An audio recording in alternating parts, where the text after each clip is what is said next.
Hey guys, welcome to my channel. My name is Atif Iqbal और आज हम देखने वाले हैं वीडियो प्रशांत सर की। और इन्होंने आज अपनी वीडियो में ये कवर किया है कि पाकिस्तान का क्या सीन चल रहा है। इस वीडियो को देखने से पहले आप मेरा दूसरा चैनल है आतिफ रिएक्ट, उसको जाके आप फॉलो कर सकते हैं, सब्सक्राइब कर सकते हैं। मैं उसका लिंक डिस्क्रिप्शन में डाल दूंगा, यानी तो मेरे चैनल के अबाउट सेक्शन में भी है। वहाँ जाके आप मुझे सब्सक्राइब कर सकते हैं क्योंकि मैं रिएक्शन बंद कर दूंगा। मुझे ट्विटर पे, इंस्टाग्राम पे फॉलो कर सकते हैं कू ऐप को इंक्लूड करके। ठीक है, इन सब का लिंक मेरे डिस्क्रिप्शन में है। डिस्कॉर्ड से जुड़ सकते हैं अगर आपको ग्रुप कॉलिंग, ग्रुप चैटिंग पसंद है। और ये आप कभी भी कर सकते हैं, कोई टाइम फिक्स नहीं है।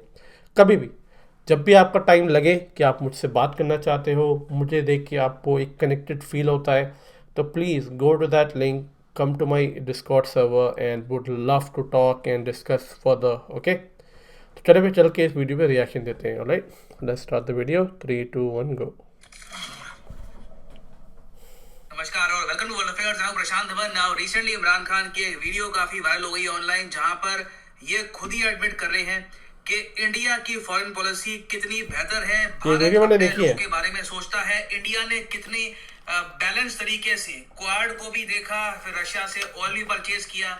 मैं चाहता हूं सबसे पहले जो ये वीडियो है जहां पर इमरान खान ने बढ़ चढ़ के मैंने देखा इंडिया की फॉरेन पॉलिसी की तारीफ करी है, ये आप सुने। उसके बाद मैं आपको बताऊंगा कि इमरान खान ये तारीफ करता है क्योंकि हमारा पड़ोसी मुल्क, ये वही इमरान खान है जो कुछ महीनों पहले भारत को न्यूक्लियर वॉर की धमकी दे रहे थे, सीएए को लेकर, कश्मीर को लेकर, वेरियस इश्यूज को लेकर, और अब रिसेंटली भी ओआईसी की समिट करना चाहते हैं ताकि कश्मीरी सेपरेटिज्म को और ज्यादा बल मिले। मगर पहले जो वीडियो है ये देख लो।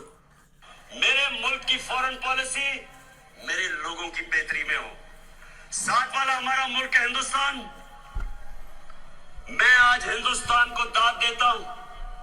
इन्होंने हमेशा आजाद फॉरेन पॉलिसी रखी।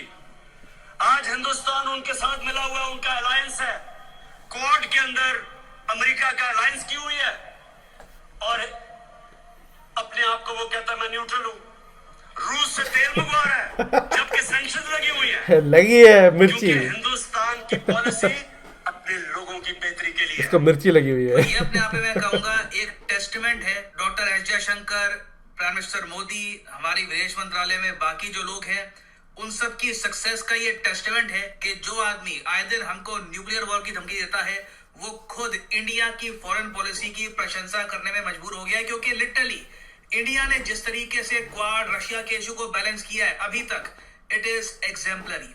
नाउ इस वीडियो में हम डिस्कस करेंगे कि इमरान खान ने और आगे क्या कहा है और इमरान खान एक्चुअली ये सब कह भी क्यों रहे हैं। इनकी जो ये तारीफ है उसके पीछे भी इनकी एक ईगो, इनकी पॉलिटिक्स का काफी बड़ा रोल है। We will get to know about this. मगर आगे बढ़ने से पहले आपसे एक क्वेश्चन पूछूंगा। क्वेश्चन यहाँ पर यह है कि भारत के संविधान में वो कौन सा आर्टिकल है जहां पर लिखा है कि भारत एज स्टेट पॉलिसी कोशिश करेगा कि अंतरराष्ट्रीय शांति कायम हो और इंटरनेशनल सिक्योरिटी रहे, कंट्रीज आपस में वॉर ना करे। ये बात आर्टिकल किस 51 आर्टिकल में लिखी है? आर्टिकल 33, आई आर्टिकल फील 52, आर्टिकल 51, आर्टिकल 57। रिसेंटली ये काफी डिस्कशन में भी था कि आर्टिकल में ये बात लिखी है, संविधान में ये बात लिखी है, तो आर्टिकल इंडिया को ये सब कहना चाहिए। तो कोशिश करिए यहाँ पर सही आंसर अटेम्प्ट करने की। जो करेक्ट आंसर है इसके बारे में मैं आपको बताऊंगा वीडियो के अंत में। ना आप में से कुछ लोग जो रेगुलर बेसिस पर फॉरेन पॉलिसी के आर्टिकल्स पढ़ते हैं, मेरी वीडियोस देखते हैं, आप यहाँ पर जेन्युइनली एक क्वेश्चन पूछ सकते हैं, मगर क्या हमारी फॉरेन पॉलिसी जेन्युइनली सक्सेस रही है? क्या हम बैलेंस कर चुके हैं रशिया के इशू को और क्वाड के इशू को? मैं कहूंगा हाँ। और इसका प्रूफ यहाँ पे आपको दिखेगा रिसेंट ऑस्ट्रेलियन स्टेटमेंट में। ऑस्ट्रेलिया ने रिसेंटली ये कहा इंडिया को फेवर किया है। क्वाड कंट्रीज एक्सेप्ट करती है भारत की position in the conflict in Ukraine. Australia के पीएम से पूछा गया कि यूक्रेन के इशू को लेकर भारत आलोचना क्यों नहीं करता रशिया की? भारत क्यों अकेला क्वाड कंट्री है जो कहता है कि शांति रखिए, लड़िए मत? ये क्यों नहीं कहता कि रशिया गलत कर रहा है, रशिया यहाँ पे अग्रेसर है? तो ऑस्ट्रेलिया ने कह दिया कि देखिए इंडिया की रिक्वायरमेंट्स अपनी है, हम लोग उनकी पोजीशन को एक्सेप्ट करते हैं। ये स्टेटमेंट बहुत ही इंपॉर्टेंट है क्योंकि रिसेंटली आप अगर देखें तो यूएस, जापान की तरफ से भारत को बहुत प्रेशर फेस करना पड़ा। यूएस ने यहाँ तक कह दिया कि हिस्ट्री इंडिया को जज करेगी। जापान के पीएम भी जब इंडिया में आए तो इंडिया में लैंड करते ही इन्होंने पीएम मोदी के साथ खड़े होकर जो पहली लाइन बोली वो यही थी कि यूक्रेन में रशिया बहुत गलत कर रहा है। तो प्रेशर बहुत सारा था, मगर तब भी इंडिया ने क्वाड को भी मैनेज किया। क्वाड के जो लीडर्स हैं वो भी कह रहे हैं कि ऑल टुगेदर हम एक्सेप्ट करते हैं इंडिया की पॉलिसी, और रूस से भी तेल अभी तो हम परचेज करेंगे, अभी तो 3 मिलियन बैरल की बात कर रहे हैं ना, ये 15 million barrel India at least purchase करेगा आने वाले कुछ समय में। जो हमारा स्ट्रेटेजिक ऑयल रिजर्व है ये रूस ही भरने वाला है। और सिर्फ इतना ही नहीं है, इमरान खान तो खैर लिमिटेड लगता है इनकी नॉलेज है, इंडिया ने इसके बियॉन्ड भी बहुत कुछ किया है। जैसे कि आपको पता होगा कि जो फार्मास्यूटिकल कंपनीज हैं, वेस्टर्न फार्मास्यूटिकल कंपनीज, वो इंडिया देने वाला है रशिया छोड़ के जा रही है। इंडिया ने फार्मास्यूटिकल प्रोडक्ट जो दवाइयां हैं ये प्रोवाइड करी है रशियन मार्केट को। रशिया ने खुद कहा है कि इंडिया आराम से रिप्लेस कर देगा अमेरिका को, यूरोपियन ये मैंने पढ़ा हमारी मार्केट में। हम इंडिया से ही मेडिसिन परचेज किया करेंगे। इस पे एक आर्टिकल भी पब्लिश हुआ था रिसेंटली द इकोनॉमिक टाइम्स में। उसके बाद यहाँ पे बात आती है वीट की, गेहूं की। गेहूं के बारे में आपको याद होगा, मैं फरवरी से बार बार बोल रहा था गेहूं एक बहुत ही बड़ा फैक्टर होगा यूक्रेन रशिया वॉर में, और हुआ यही है। दोनों के कॉन्फ्लिक्ट में दुनिया भर में जो गेहूं की सप्लाई है इसमें बहुत बड़ी कमी महसूस की जा रही है। यूक्रेन और रशिया दोनों मिला के बताया जाता है कि दुनिया में जो टोटल गेहूं का एक्सपोर्ट है उसका 30% तो अकेले ही संभालते थे। तो दो बड़े सप्लायर बाहर हो गए मार्केट से। तो अब इंडिया यहाँ पर कोशिश कर रहा है कि यूक्रेन रशिया का जो ये एम्प्टी स्पेस है ये हम लोग फिल करें। और इसमें देखो मैं आपको बता रहा हूँ, इंडिया इन द फ्यूचर आपको गेहूं एक्सपोर्ट करता हुआ दिखेगा बहुत से मेजर कंट्रीज को, जैसे कि इजिप्ट, टर्की, उसके अलावा इवन चाइना। बहुत से देश है आज के समय जो इंडिया से बातचीत कर रहे हैं। इसमें ईरान भी है, नाइजीरिया भी है। ये सब देश चाहते हैं कि इंडिया का वीट इनको मिल जाए। और यहाँ पे आप अगर ये सोच रहे हैं, देखिए इसमें तो भारत का भी स्वार्थ है ना, हम लोग वीट बेचेंगे हमारे किसानों को फायदा होगा। मैं आपको ये बताता हूँ, देखो कुछ प्रोफेशंस होते हैं जहां पे फायदा वाला एस्पेक्ट इतना देखा नहीं जाता। हमारे इंडियन कल्चर में आपको पता होगा हम किसान को कभी बिजनेसमैन नहीं कहते, हम कहते हैं अन्नदाता। क्योंकि जो चीज किसान हमको प्रोवाइड करते हैं उससे हमारा पेट भरता है, उससे बेसिकली हम सर्वाइव कर पाते हैं। बाकी और चीजों के बिना आप रह लोगे, परफ्यूम्स के बिना, वीडियो गेम्स के बिना, मोबाइल फोन के बिना, फूड आपको रेगुलर बेसिस पे चाहिए। तो इंडिया जो ये फूड एक्सपोर्ट कर रहा है इससे ना सिर्फ इंडिया के एक्सपोर्ट बढ़ रहे हैं, बाकी दूर दराज के देशों में कई जो गरीब लोग हैं वो सस्ते दामों पर अनाज खा भी पाएंगे, उनकी जिंदगी पर भी इससे एक पॉजिटिव इम्पैक्ट पड़ेगा। और अंत में मैं आपको ये बता दूं, एक कंट्री की वैल्यू क्या है वो जानने के लिए हमेशा ये देखना कि उस कंट्री की एग्जिस्टेंस का पॉजिटिव इम्पैक्ट क्या पड़ रहा है दुनिया पर। देश दुनिया में बहुत सारे हैं, लोग पैदा होते रहते हैं, आबादी बढ़ती रहती है, मगर लिमिटेड कंट्रीज आपको मिलेंगी जहां से ऐसे लोग निकलते हैं जो दुनिया में एक नेट पॉजिटिव इंपैक्ट डालते हैं, दुनिया के लिए सरदर्द नहीं बनते। अब इमरान खान का केस मैं आपको बताता हूं यहाँ पर हुआ क्या है। इमरान खान ने कुछ हफ्तों पहले यूरोपियन यूनियन पर बहुत ज्यादा कड़ी टिप्पणी कर दी थी। ये कह दिया था कि यूरोपियन यूनियन जिस तरीके से कह रहा है पाकिस्तान को, वो इंडिया को क्यों नहीं कह रहा है, वैसी चिट्ठियां ये लोग इंडिया को लिखते। ये बात इमरान खान ने ओपनली स्पीच में बोल दी थी। ये ऐसा इनको नहीं करना चाहिए था। इनकी स्पीच के बाद इनके ही वित्त मंत्री ने, इनके ही फाइनेंस मिनिस्टर ने ये कह दिया कि इमरान खान को ओपनली यूरोपियन यूनियन की आलोचना नहीं करनी चाहिए थी। और तब से हम देख रहे हैं कि पाकिस्तान के पॉलिटिकल सर्कल में विभिन्न लोगों ने इमरान खान की आलोचना करी है कि ये इंटरनेशनल लीडर बनने के चक्कर में एक बार को कंट्री की फॉरेन पॉलिसी खराब कर देंगे। पाकिस्तान को जरूरत है यूरोपियन यूनियन की, वो एक बहुत ही बड़ी एक्सपोर्ट मार्केट है पाकिस्तान के लिए। अगर यूरोपियन यूनियन कह भी रहा था कि रशिया के अगेंस्ट कुछ स्टेटमेंट दीजिए तो बहुत ही विनम्र तरीके से उनको जवाब दिया जा सकता था। ओपनली उनकी सारी बातें पब्लिक को बता देना ये सही तरीका था नहीं। अब इमरान खान प्रेशर में है, ऐसे टाइम में एक लीडर देखता है कि यूरोपियन यूनियन पाकिस्तान के लिए इंपॉर्टेंट है, चलो मैं अपनी ईगो को पीछे रख के ना ये मुद्दा दबा देता हूं। मगर इमरान खान देखिए आप ओवरऑल नोटिस करेंगे बहुत ज्यादा ईगो ड्रिवन इंडिविजुअल है, हमेशा खुद को सही साबित करना चाहते हैं।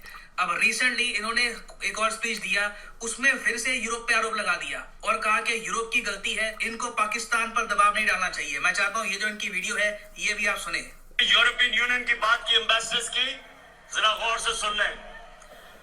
यूरोपियन यूनियन के एम्बेसडर्स ने प्रोटोकॉल तोड़ते हुए किसी एम्बेसडर को यह हक नहीं पहुंचता कि मुल्क की फॉरेन पॉलिसी पे पब्लिक में बात करे, किसी को नहीं पहुंचता।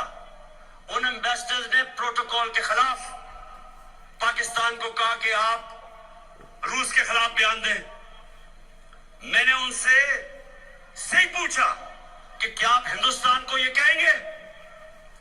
इनकी जान जाती है हिंदुस्तान को कहते हुए। और हम कोई इनके गुलाम है कि हमें कहें जनाब आप उनके खिलाफ स्टेटमेंट दें। इन्होंने प्रोटोकॉल के खिलाफ बात की। तो बेसिकली यहाँ पर भी ये जो सारा आरोप है GSP ये डाल प्लस है यूरोपियन एक यूनियन बहुत बड़ा के टैक्स एम्बेसडर्स जो पे नहीं कि पे करना उन्होंने पड़ता है। प्रोटोकॉल तोड़ा, उनको ये नहीं करना चाहिए था, मुझ पे आरोप मत डालो। जबकि देखो पाकिस्तान को यूरोपियन यूनियन ने 2014 में बड़ी मुश्किल से GSP स्टेटस दिया था, इसकी वजह से पाकिस्तान के एक्सपोर्ट्स कुछ हद तक टिके हुए हैं। ये जिस दिन स्टेटस छिन गया पाकिस्तान याद करेगा यूरोपियन यूनियन को, मैं आपको ये बता रहा हूँ। और इमरान खान जेन्युइनली आज के समय अपनी कंट्री की इकोनॉमी के साथ खेल रहे हैं अपनी ईगो की वजह से। ये है मैं आपको ये बताता हूँ, देखिए एक कंट्री में सबसे खतरनाक लीडर कौन सा हो सकता है? देखिए ऑब्वियसली एक करप्ट लीडर तो खतरनाक होगा ही, वो करप्शन कर रहा गधा। है, उसका नेगेटिव इम्पैक्ट आएगा। मगर उससे भी खतरनाक एक लीडर ये हो सकता है जो अपनी गलती ना माने, जो इगोइस्टिक बहुत ज्यादा हो, जिसको बस मैं सही हूँ वही साबित गधा, करना है। गधा लीडर। तो इमरान खान भी काफी हद तक अभी यहीं पे फंस चुके हैं और कोई बड़ी बात नहीं है। इवेंचुअली याद रखिएगा मेरी ये वीडियो, इवेंचुअली यूरोपियन यूनियन एक काफी बड़ा दंड भी दे रहे पाकिस्तान को, जिसका रीजन होंगे सिंपली इमरान खान। बिना वजह इन्होंने यहाँ पर स्टेटमेंट दी है, एक बहुत बड़े ग्रुप ऑफ कंट्रीज को छेड़ा है।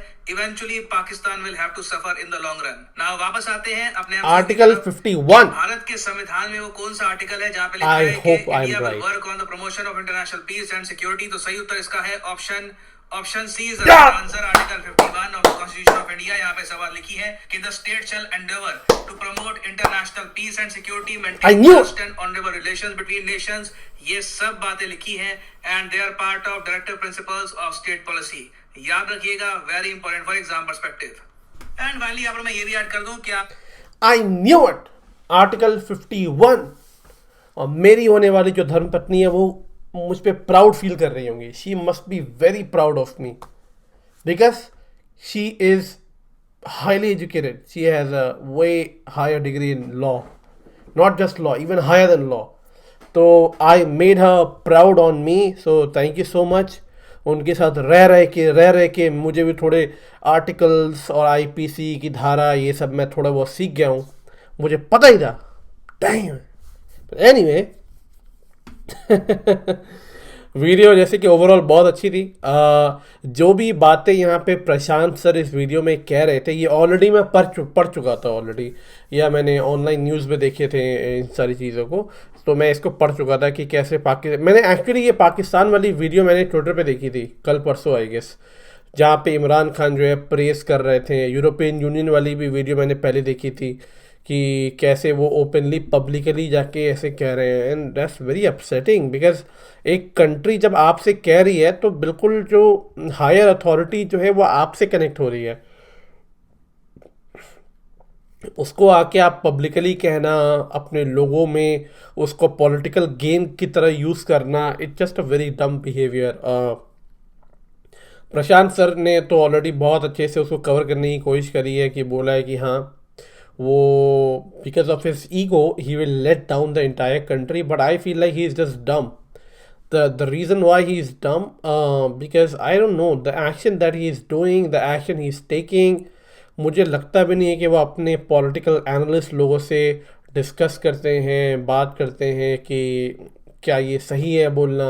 आप अगर नहीं जानते तो बहुत सारे जो नेता होते हैं या प्राइम मिनिस्टर, चीफ मिनिस्टर जो होते हैं, MLAs होते हैं, ये लोग खुद से जाके नहीं बोलते हैं, इनके स्पीच राइटर्स होते हैं, पॉलिटिकल एनालिस्ट होते हैं जो इनको बताते हैं कि देखो अब ये बोलो, अब वो बोलो, अब वो बोलो। इनके पॉलिटिकल स्ट्रैटेजिस्ट होते हैं जो बताते हैं। पता नहीं है इमरान खान का कौन है भाई जो इसको बताता है नहीं बताता है। I think I don't know, मतलब कि लेट्स वेट एंड वॉच कि क्या होने वाला है पाकिस्तान के साथ।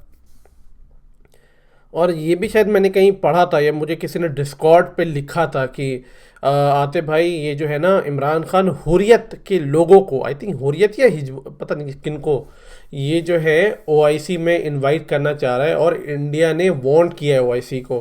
बट एनीवे OIC एनीवे वो रिलीजियस एक ऑर्गेनाइजेशन है, मुस्लिम ब्रदरहुड वाला है, डजेंट मैटर। ये दुनिया जो है रिलीजन के बेस पे नहीं चलती है, दुनिया जो है डिप्लोमेटिक रिलेशन के बेस पे चलती है। करेंगे तो क्या होगा, घंटा कोई अचानक डालने वाला है उनको, उनके पास तेल के अलावा है ही क्या मिडिल अरब के पास। तो एनीवे आई होप कि आपको ये वीडियो अच्छी लगी, और अच्छी लगी है तो कमेंट सेक्शन में जाके बताना। और again I will see you in my next video, take care.